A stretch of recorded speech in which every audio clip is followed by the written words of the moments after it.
Nós estamos falando aqui para um grupo de pessoas tão seletos e depois as pessoas que vão ouvir também, pessoas tão abençoadas, né, com a verdade, com a mensagem de Deus para esses dias. E eu queria começar com uma frase para ver o que vocês entendem, o que nós podemos entender dessa frase. Você já ouviu isso? Dá-me uma pá e eu cavarei um buraco. Vocês já ouviram isso? É com picareta que você cava? É. Dá-me uma pá e eu cavarei um buraco. Ou então a gente podia usar, acho que vai ficar mais fácil para a gente entender. Dá-me uma vassoura, logo sairei varrendo. Vocês entendem o sentido da coisa? Ou, por exemplo, dá-me uma natureza caída e eu sairei pecando. Não. Fica como aquele grito da Bíblia que diz, que diz assim, miserável homem que sou, quem me livrará do corpo dessa morte? Você sabe que em Salmo 55, verso 6, se vocês quiserem abrir a Bíblia, Salmo 55, verso 6, também tem mais ou menos esse clamor. Salmo 55, verso 6.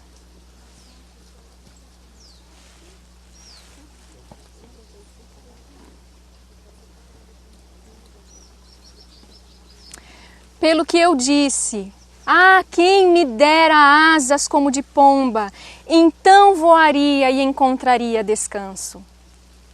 Você já sentiu vontade de sair assim, virar as costas para tudo, parar de ser quem você é, parar de se irritar, ou de ficar magoada, ou de ficar impaciente? Já sentiu vontade de voar para bem longe e encontrar descanso de quem você é? De não ser mais quem você é?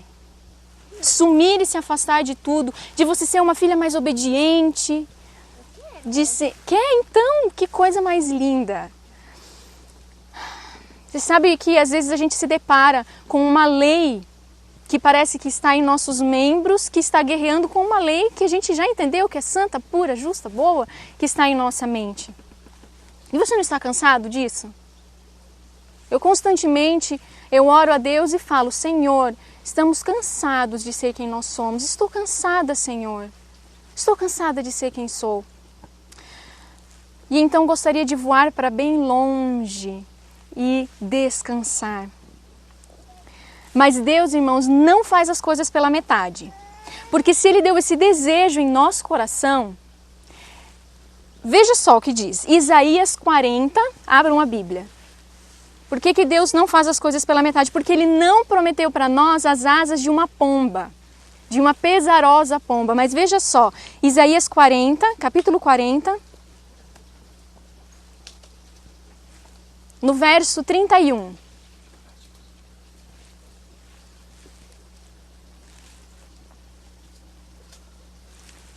E diz assim, mas aqueles que esperam no Senhor renovam suas forças. Voam alto como quem? Águias. Correm e não se fatigam, caminham e não se cansam. Essa, meus irmãos, é que precisa ser a nossa experiência. Asas como águias. E é por isso que nós vamos falar hoje de Jesus. Por que nós vamos falar de Jesus? Por que estudar a vida de Jesus? Por que nós temos Mateus, Marcos, Lucas, João repetindo a história de Jesus? E mais, por que Jesus é a figura central da Bíblia? Uma outra pergunta. Quem foi Jesus? Quem sabe a maneira como a gente responde isso vai moldar e modificar a maneira como a gente vive a nossa vida. Quem foi Jesus? Nosso exemplo em tudo. Vocês podem falar, não tem problema. O Messias esperado por tantas gerações. Deus conosco. Ele sempre ia ajudar a mãe, ele era gentil, ele ajudava outras pessoas também, muitas vezes nem pedia, ele já estava disposto. Pessoa que estava com fome, ele pegava a sua própria comida e colocava no colo. Então é o meu admirável menino. Amém, glórias ao nome do Senhor. Jesus era aquele que tocava em leprosos e não se contaminava. O que mais sobre a vida de Jesus? Ele se desviava do caminho para encontrar alguém que estava precisando. Uma mulher junto ao poço. É ele que tomava as crianças nos seus braços, contava histórias para elas. Isso me enche meu coração. Ele pegar as crianças no colo, juntar florzinhas para as crianças, apontar as coisas do reino de Deus para as criancinhas pequenas. E ele abençoava as crianças. Foi ele que não condenou aquela mulher adúltera e disse, vai e não peques mais. Ele lavou os pés dos discípulos, inclusive do traidor. Foi ele que se assentou com publicanos e pecadores. Nós conhecemos tantos feitos de Jesus. Foi ele que trouxe esperança e salvação para as pessoas cativas do mal, das trevas, do pecado, dos demônios. Vocês se lembram daqueles 2 gadarenos que vieram correndo para cima de Jesus e dos discípulos como se quisesse despedaçar eles? E então, 2 loucos, diz o Espírito de Profecia, que foi uma cena horripilante. E para onde os discípulos foram? Correram fugir. E eles se deram conta, cadê Jesus? Jesus, diz o texto inspirado, eles notaram, porém, que Jesus permanecia onde eles tinham deixado. Jesus permaneceu em pé, naquele local, não fugiu. Jesus não tinha medo. Ele não fugiu da presença dos demônios. Diz o Espírito de Profecia que uma maravilhosa mudança se operou na vida daqueles possessos. Fez luz na mente deles, houve luz, brilhou os olhos deles de inteligência. A fisionomia que estava tanto tempo, a fisionomia do mal, servindo o mal, de repente agora estava branda, tranquila. As mãos ensanguentadas agora louvavam alegremente a Deus. Está no Meditação Matinal, Exaltai-o, esse texto. Foi Jesus que disse assim, a tua lei está dentro do meu coração, em Salmos 40, verso 8. E foi Jesus que disse na idade de 12 anos, não sabeis que me convém tratar dos negócios de meu pai? Será que as nossas crianças sabem que elas estão aqui para tratar dos negócios do pai? A vida de Cristo, diz em Parábolas de Jesus, aliás, é um livro maravilhoso. Se alguém ainda não leu e não tem esse livro, comprem esse livro e leiam, é maravilhoso. Diz esse livro que a vida de Cristo, desde os anos mais tenros, o que é tenros? Bem novinho, desde muito novo. Era uma vida de fervorosa atividade, trabalho, utilidade. Por isso ele pôde dizer, ele não usava o tempo para se satisfazer. É algo para que nós pais pensemos muito a respeito, para ensinar os nossos filhos. E também foi ele que disse assim, a minha comida é fazer a vontade daquele que me enviou e realizar a sua obra. João 4, 34. Foi ele que permaneceu ali calmo e inabalável diante de torturadores e diante da morte de cruz. Foi ele que soube exatamente o que falar, o que fazer, quando sair, quando voltar. Não é verdade? Como Jesus é maravilhoso. Maravilhoso Jesus, em todas as fases da vida dele. Ele é realmente o desejado de todas as nações. Mas, irmãos, por que saber todos esses detalhes da vida de Jesus? Por que estudar sobre as coisas que ele falava? Sobre como ele tratava com os outros, como ele se relacionava com as pessoas? Por que nós devemos estudar sobre a vida de Jesus?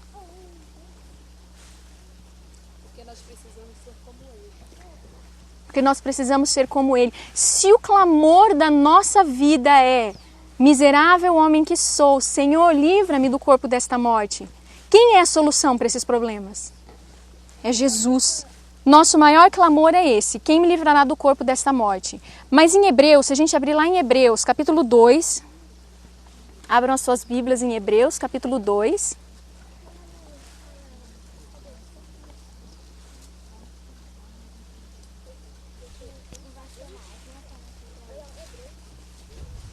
Nos versos 9 até o 17, talvez eu vou pedir para que alguém leia, porque é difícil para pegar a Bíblia e encontrar agora, para eu poder ler. Talvez, Daniel, alguém lê. Pode. Vemos, porém, aquele que foi feito um pouco menor que os anjos, Jesus, coroado de glória e honra, por causa da paixão da morte, para que pela graça de Deus provasse a morte por todos. Porque convinha que aquele para quem são todas as coisas e por meio de quem tudo existe, em trazendo muitos filhos à glória, aperfeiçoasse pelos sofrimentos o autor da salvação deles. Pois tanto o que santifica como os que são santificados são todos de um. Por esta causa, ele não se envergonha de lhes chamar irmãos, dizendo: anunciarei o teu nome a meus irmãos, cantar-te-ei louvores no meio da congregação. E outra vez, porei nele a minha confiança, e ainda, eis-me aqui e os filhos que Deus me deu. Portanto, visto como os filhos são participantes comuns de carne e sangue, também ele, semelhantemente, participou das mesmas coisas, para que pela morte derrotasse aquele que tinha o poder da morte, isto é, o diabo, e livrasse todos aqueles que com medo da morte estavam por toda a vida sujeitos à escravidão. Pois ele não tomou sobre si a natureza de anjos, mas tomou sobre si a semente de Abraão, pelo que convinha que em tudo fosse feito semelhante a seus irmãos, para se tornar um sumo sacerdote misericordioso e fiel nas coisas concernentes a Deus, a fim de fazer propiciação pelos pecados do povo. Essa é uma maravilhosa verdade, porque eu não sei na versão das Bíblias que vocês têm, mas em Hebreus 7, 26, diz que Jesus tornou-se nós. Na versão da King James, em inglês, diz became us. Tornou-se nós. Então, ele sendo santo, inculpável, puro, apartado dos pecados, Hebreus 7, 26, e feito mais exaltado que os céus, um sacerdote que tornou-se nós. E eu queria que a gente entendesse melhor o que significa isso, um sacerdote que tornou-se nós. Porque a verdade, você já ouviu dizer assim? Jesus, ele esteve aqui entre nós, mas não foi um de nós. Você já ouviu isso? Eu já ouvi algumas vezes assim, ele se tornou um conosco, mas não um de nós. Mas em verdade, Jesus se tornou Carol. Jesus se tornou Daniel. Jesus se tornou Dani. Olha só, nós vamos entender isso daí. Jesus se tornou nós. Jesus tomou sobre si a descendência de quem que nós lemos? De Abraão. Ué, Carol, mas onde que eu estava quando Jesus veio? Você pode perguntar, onde que eu estava quando Jesus veio? Eu estava em Cristo Jesus. Você crê nisso? Em Cristo. Então, quando você passa por tentações, por dúvidas, por desânimo, você precisa se lembrar que Jesus passou por tentações, por dúvidas e por desânimos. Quando você está feliz ou quando você está triste, ele também sentiu medo, não sentiu? Ele também ficava triste. Nenhuma única partícula do que você e eu passamos não foi também a experiência de Jesus. Porque ele se tornou você, ele se tornou eu. E ele se tornou a gente até o fundo daquele poço que a gente constrói para a gente mesmo. Não é verdade, Jesus não cometeu pecado e não foi encontrado, não tinha mentira em sua boca, isso é verdade. Mas foi Jesus que disse assim, em Salmo 40, verso 12, pelo que desfalece o meu coração. Por que Jesus disse isso, pelo que desfalece o meu coração? Porque eu menti. Porque você mentiu. Não é pelo que ele fez, mas por causa do que a gente fez e faz. E é por ele ter se tornado você, ele sofre aquilo que você sofre. Jesus Cristo se tornou nós. Assim como você de si mesmo nada pode fazer, adivinha o que Jesus disse dele mesmo? O que Jesus disse? Eu de mim nada posso fazer. Então ele estava cercado de enfermidades de tristezas, ele foi participante do corpo dessa morte. E assim como você é incapaz de fazer as coisas por você mesmo, ele também. Porque ele tinha que depender de Deus, assim como eu e você temos que depender de Deus, do Pai, o tempo todo. Jesus, ele foi tentado, mas ele não cedeu à tentação, porque o Pai, nele, venceu. Irmãos, e eu não estou dizendo aqui, para que a gente possa entender, eu não estou dizendo aqui que Cristo perde a sua identidade, ou nós perdemos a nossa identidade. Não, não é isso, é um mistério muito grande, que essa questão de sermos um, que Jesus ora pela nossa unidade, e Jesus diz, assim como eu e o Pai somos um, que eles também sejam um. É um mistério isso. Cada um... Aquilo que eu não posso, o irmão pode fazer. E aquilo que eu posso, né, eu faço pelo irmão. É o amor de Deus. Porque como que ele ia conseguir vir e ser um humano? Eu acredito que o que impulsionou isso foi o amor, ele sabendo que toda a raça humana iria padecer. Então, como João, né? Quem que vai poder abrir o livro? Somente o Cordeiro, por amor a nós, por amor ao nome de Deus, ao caráter do Senhor. Então, mesmo que seja um grande mistério, essa é a verdade central de todo evangelho. E às vezes pode ser que a gente não tenha entendido o que significa isso. Diz um texto aqui, a ciência do bom viver. A unidade que existe entre Cristo e seus discípulos não anula a personalidade de nenhum. São um em desígnio, mente, em caráter, não em pessoa. É esse tipo de unidade que a gente está falando aqui. É esse tipo de coisa quando a gente diz Jesus se tornou Carol, ou a Carol pode estar em Jesus. É esse tipo de união que a gente está falando. Jesus foi feito, eu e você. Nós conhecemos Hebreus 10:5, que diz assim: um corpo me preparaste. Um corpo foi feito para Jesus. E foi exatamente esse corpo de morte que nós temos. É como Hebreus, acho que é 8:3, que diz que ele tomou, aceitou a carne do pecado. E nessa carne ele condenou o pecado. Jesus tomou o corpo dessa morte. É como se Jesus dissesse, é como se Jesus estivesse dizendo: dê-me uma pá e eu não precisarei cavar com ela. Posso fazer outra coisa. Tomou a nossa natureza e ele mostrou como é viver de outra forma. Para nos mostrar como exemplo. E a gente pergunta assim, Jesus nesse corpo da morte, qual foi a experiência que ele teve? E nós? Qual é o tipo de fruto que nós damos nessa carne? Nós temos vivido muitas vezes a nossa vida como nós, mas já vai alto tempo em que nós deveríamos viver a vida como Jesus. Diz o texto aqui do Parábolas de Jesus: considerai a vida de Cristo. Por que nós temos que estudar a vida de Cristo? Olha só, porque sendo cabeça da humanidade, servindo o Pai, é um exemplo do que cada filho deve e pode ser. A obediência que Cristo prestava, Deus requer hoje da humanidade. Por isso que nós temos que estudar a vida de Jesus. Outro texto, Parábola de Jesus também. Logo no início da vida cristã, logo no início, desde crianças, ou quando alguém se converte ou conhece a verdade, logo no início precisam ser ensinados alguns princípios. Deve ensinar as pessoas que não serão salvos somente pelo sacrifício. A gente costuma falar do sacrifício da morte de Jesus, que é tão importante. Mas não é somente por isso, mas que também devem tornar a vida de Cristo a sua vida.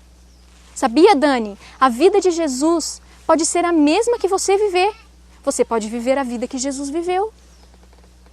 E o caráter de Cristo precisa ser feito o seu caráter.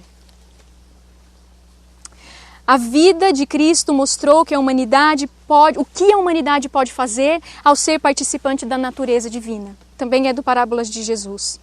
E tudo quanto Cristo, você já parou para pensar nisso? Tudo que Cristo recebeu do Pai, você também recebeu? Porque se Jesus tornou-se você, enquanto Jesus viveu, ele estava vivendo como você e ele recebeu grandiosas coisas do Pai. A vitória, as bênçãos e as promessas são todas para nós. Tudo que é promessa que foi feita a Jesus é estendida a cada um de nós. Portanto, pedi e recebei, com perseverante fé de Jacó, e também com a invencível persistência de Elias, reclamai tudo o que Deus prometeu. Também parábola de Jesus, página 74. Então a gente precisa se lembrar, tudo o que Deus concedeu a Jesus, Ele concedeu a Jesus enquanto Jesus tomou essa carne, esse corpo de morte. Isso é maravilhoso. Quando você recebe a Cristo, também de parábola de Jesus, você recebe o poder de viver a vida de Cristo. A gente conhece muito bem aquela frase que diz, né? Os remanescentes são os que guardam os mandamentos de Deus e tem também o quê? A fé de Jesus. Mas escuta, como é que a gente pode ter a fé de outra pessoa? A fé de Jesus? A não ser que Jesus tenha sido eu. Tenha tomado esse corpo. O corpo dessa morte, essa natureza. A fé pertence a Jesus e eu e você só podemos possuir essa fé se formos participantes de Jesus. Se você e ele forem um. Que tipo de pessoas Deus vai usar para compor o seu reino do céu? Que tipo de pessoas Deus vai usar para compor o seu reino lá no céu? A parábola de Jesus diz que são pessoas como Jesus. Que andam, vivem, vencem, oram e trabalham, são mansos e humildes, como Jesus. Eu li uma frase interessante esses dias atrás, dizendo assim, Jesus veio com a natureza de Adão convertido. Talvez alguns de vocês tenham lido. Pare para pensar nisso. Jesus veio com a mesma natureza do Adão convertido, porque isso me fez pensar que Jesus ele veio para mostrar para mim e para você como é que nós estaremos vivendo quando nos convertermos. E aí eu fiquei pensando, meu Deus, tenha misericórdia. Para quantas vezes por dia, ou para quantos de nós aqui Jesus esteja dizendo, quando te converteres, confirma os teus irmãos, ou apacenta as minhas ovelhas. Lucas 22, 32. Assim ocorre, é um texto também do Espírito de Profecia, assim ocorre com cada verdadeiramente convertido. O que ocorre com quem se converte verdadeiramente? Produz preciosos frutos. E assim fazendo, irmãos, olha isso, anda como Jesus andou, fala como Ele falou. Você já se impressionou com a sabedoria que Jesus demonstrou? De saber o que falar e tantas artimanhas sendo montadas contra Ele, e Ele sempre sabia o que dizer? O verdadeiro convertido fala como Jesus falou, trabalha como Ele trabalhou, e a verdade, tal como é em Jesus, através dele, faz boa impressão no lar, na vizinhança, na igreja, onde quer que a gente vá. E então esta pessoa que foi verdadeiramente convertida, aí sim, ela está construindo um caráter que vai poder estar entre os que compõem o reino do céu. Preciosos princípios da verdade. O que essa verdade faz no caráter do verdadeiro crente. Então, é como que inconscientemente nós estivéssemos fazendo então a parte, uma sublime obra de Cristo pela redenção do mundo. Quando formos verdadeiramente convertidos. Esse está em Testemunhos para a Igreja, no volume 5, isso que eu acabei de ler. E aí tem uma que é muito direta também, no Testemunhos para a Igreja, volume 5, que é tão direta que às vezes pode ser que choque ou magoe alguém, mas eu espero que não, porque são palavras de Deus. O Senhor deseja que você e sua família sejam cristãos em todo o sentido da palavra. E que mostrem em seu caráter o santificador poder da verdade. Se tivessem formado tal caráter, suas obras passariam pelo teste do juízo. Mas se os fogos do último dia, pensem nisso, se os fogos do último dia fossem acesos hoje, com as suas obras como elas estão hoje, e elas provariam ser apenas palha, madeira e restolho. E não pensem que isso é muito severo, diz a serva do Senhor, é verdadeiro.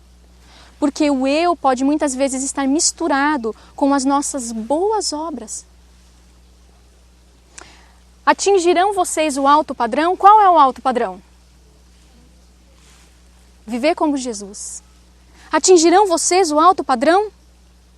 E isso será, diz ela, isso será como aprender os rudimentos. O que são os rudimentos? O básico, as primeiras lições.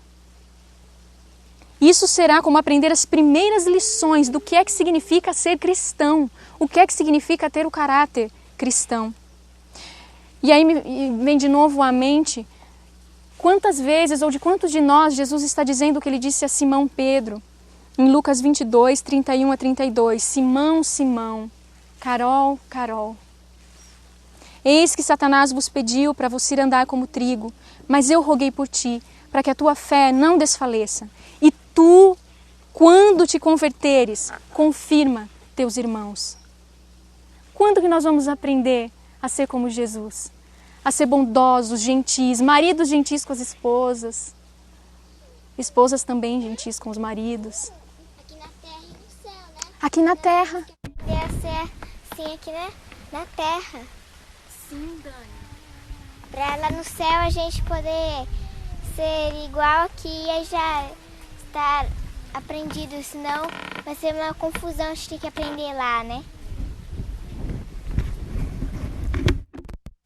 Louvado seja Deus, é essa mesmo a verdade, nós temos que aprender aqui nessa terra. Aliás, eu estava lendo uma frase dizendo assim: por que você acha que Deus abre os seus olhos todas as manhãs? Ou que Deus lhe concede mais um ano de vida todos os anos? Qual que é o único motivo, meus irmãos, por que Deus abriu o seu olho essa manhã? Para que eu e você aprendêssemos a viver como Jesus viveu. Então, estudando a vida de Jesus a partir de hoje, quem sabe deveríamos nos lembrar que tudo que ele viveu, quem ele era, quem ele foi nós. E nós, isso significa o quê? Significa que eu e você podemos viver como Jesus viveu. Que tudo que ele viveu, eu não estou dizendo que nós seremos Deus, porque Jesus ele era Deus, mas eu estou dizendo que o que ele viveu como ser humano, ele viveu como eu. E ele viveu como cada um de vocês pode viver também. Alonzo Jones, na Conferência Geral de 1895, eu termino com este parágrafo. Ele disse o seguinte: Deus habitou em Jesus, e Jesus era nós mesmos. Por isso seu nome é Emanuel, Deus conosco. Não é Deus com ele. Preste atenção nisso, espero que vocês consigam entender a profundidade disso. É Emanuel, Deus conosco. Não é Deus com ele, Jesus. Deus estava com Jesus antes que o mundo existisse. Ele não precisou vir para essa terra para que Deus estivesse com ele, não é verdade? Jesus poderia ter permanecido com o Pai e não ter vindo aqui para este mundo. E Deus teria permanecido com Jesus. E seu nome teria sido Deus com ele. Mas nós precisávamos do quê? Deus conosco.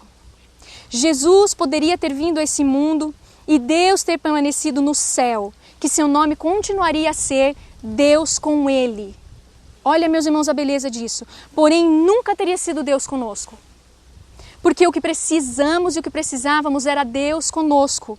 Deus com ele não nos ajuda, a não ser que Jesus seja nós. Aí sim é Deus conosco. Mas essa é a bem-aventurança.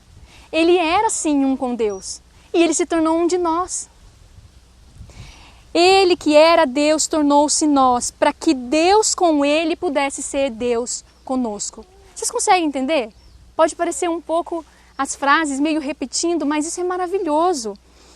Deus conosco, esse é o seu nome grandioso e eternamente será esse o nome de Deus. Alegrai-vos em seu nome para sempre. Deus conosco. Você quer subir como asas de águia? Nós podemos em Jesus. Que Deus nos ajude primeiro a acreditar nisso tudo. E então orar e clamar ao Senhor. Diz uma frase do Espírito de Profecia que nós não aprendemos, poucos aprenderam o que é lutar com Deus como Jacó fez. Pelas promessas e pelas bênçãos de Deus. E outro texto diz que muitos ainda não sabem o que é resistir até o sangue. Você tem um defeito de caráter? Alguma coisa que precisa ser vencida?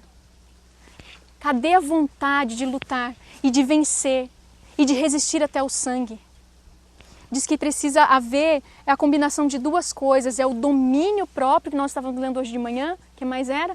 O domínio próprio e a vontade, a força da vontade combinado com o domínio próprio, isso faz uma resistência de caráter.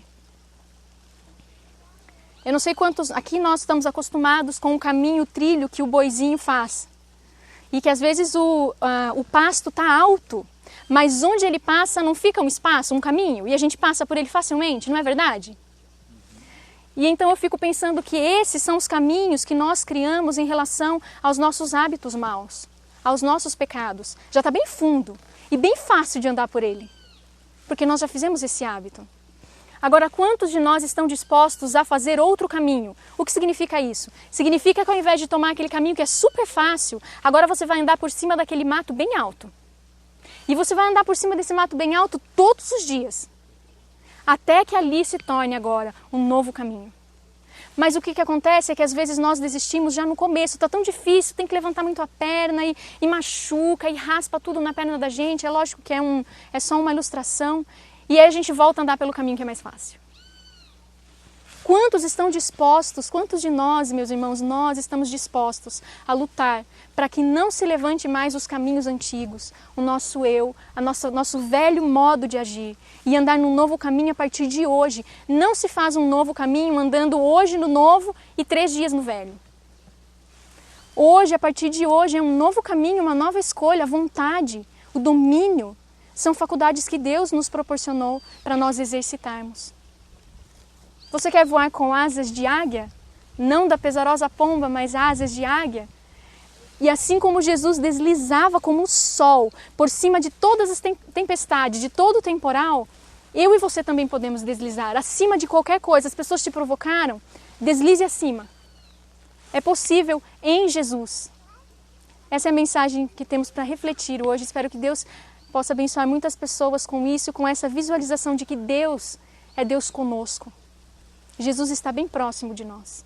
Quanto mais a gente estuda, mais a gente vê e entende por que diz que o maior milagre é o milagre da conversão. Porque é o milagre de converter você em uma pessoa que vive como Jesus viveu. E esse é o maior milagre. Nós vamos nos ajoelhar para orar ao Senhor.